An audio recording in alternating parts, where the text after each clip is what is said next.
Hello दोस्तों, कैसे हैं आप सब।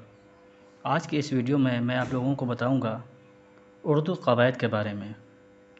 उर्दू क़वायद क्या है और इसको हम क्यों पढ़ते हैं, इसका पढ़ने का मकसद क्या है और इसके पढ़ने से क्या फ़ायदा होता है।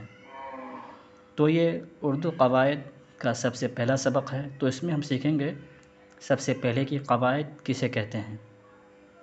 तो क़वायद कहते हैं ज़बान को सही तौर पर लिखने और बोलने के लिए कुछ उसूल व क़वायद मुक़र्रर हैं, और वही क़ायदे और उसूल इस्तिलाह में क़वायद कहे जाते हैं।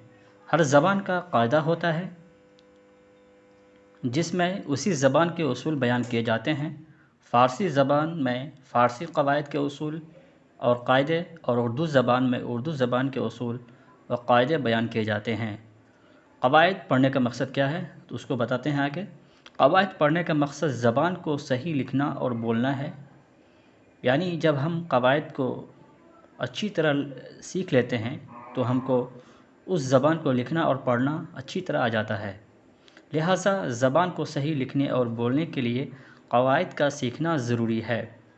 दोस्तों, यानी कोई ज़बान को सीखने के लिए हमको उस ज़बान का क़ायदा जानना ज़रूरी होता है।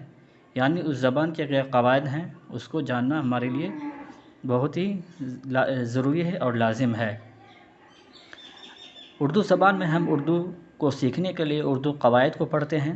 उसी तरह जब हम इंग्लिश सीखना चाहते हैं तो हम सबसे पहले इंग्लिश के ग्रामर को सीखते हैं, और हिंदी में हिंदी व्याकरण को सीखते हैं ताकि हमको हिंदी अच्छी तरह आ जाए। उसी तरह उर्दू ज़बान में उर्दू क़वायद है।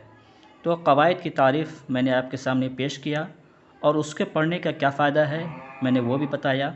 ये था उर्दू क़वायद का पहला सबक, और आगे के वीडियो में मैं इसको और मज़ीद तफ़सील के साथ बताऊंगा कि क़वायद की कितनी किस्में होती हैं और वो कौन कौन सी हैं।